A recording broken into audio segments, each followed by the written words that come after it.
شود کفر شپه سهارا اذان وایا ماتی تور اشغال کر غازیارا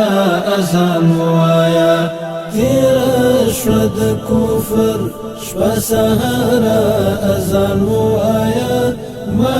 منګه دا احساس کو چې الحمدلله اوس هغه د امنیت ته مخکې بل ته پوستې وي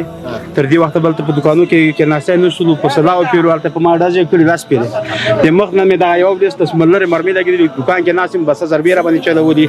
اوس الحمدلله دغه د امن ده نه څوک را سره ښه لري نه کار لري نه بار لري د شپې تر 8-9 پورې دوکانونه خلاصي په دې باندې موږ ډېر خوښ یو شهید مناره اذان وایا عزم فتحه دولة سام اوس الحمدلله امن ده نه څوک د چا پیسې اخلي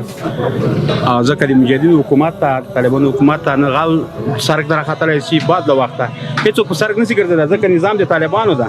د طالبان نظام کې د سرک پیسې خطا کړه خو انشاءالله داسې زړور به نه شي دی راشي او دی د پیسو تلاش کړي دی په شا کېږي شي زه خو د سړی نه یم اوس الحمدلله سړی په ډاډه زړه راځي مخکې مشکل وه مخکې ونه څوک راتله چې چا به ډېر کلک ضرورت نه راتله بازار ته اوس خپل سړی له شوقه راځي اوس په سړک هم خلک له شوقه پیاده ګرځي نشي چکر په خاطر او خپلواکۍ پر شمله وټومبه ویښه زموږ د چم زخمي چناره اذان موټروانانو سره دلته هزارې موټر دي راځي وره د شپې موږ هغه ورځ دلته وتو مال د شپې د طالب منطقه کې چې تیریږي د شپې 2 بجې زه هم وروره جان آزاد هستم 2 بجې د شپې هیڅوک چېرته نشي د هزارې موټر ګوره هغه د موټر دي پلان کوچونه دي وره څنګه خپل کاروبار سره د خدای راضي شکر دکان خو خپله کوي که نه مخکې چې معلم صاحب محترم په دغه د خواجه محمد ولی په هغه کې اوس فلحال قرار لرو بازار کې دا بازار کې الحمدلله بیروبار ډېر زیات ده موږ خو جمع جوش وینو مخکې چې دښمن دلته موجود و هلته 10 قدمه یا 20 قدمه وړاندې بیز و دلته پوسته وه نو آیا دغسې حالات به په دې بازار کې وه نه نه هېڅ هم نه د خلکو ډوره دي اوس خلکو د امنیتو د امن احساس کاوه نه امن نه وه سره منډې ورمنډې به وي اوس لکه اوس چې دا مخکې هېڅ هم نه ولا شی څنګه دا دکانداري او کاروبار هم له دې ازادۍ سره یاره بیخي انشاءالله شکر ده ښه ده لکه څنګه چې دا اوس بس دا وخت ورسېدل دی څوک به هم نه کېناستل به څوک به نه وه او نه دا رقم بار و کله چې مجاهدینو دا جګړه ونیوه ازادي شوه بار لکه نه موږ سوله څنګه چې اوس دکانداري کوو مخکې داسې خبرې نشته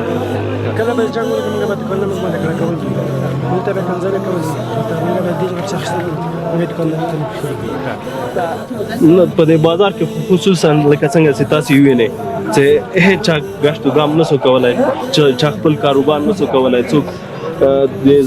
ډېر اشد ضرورت په خاطر به بازار ته راتله په ډار و ترس به راتله آیا په دې کلو په دې باغو کې به هم همدا حالات وه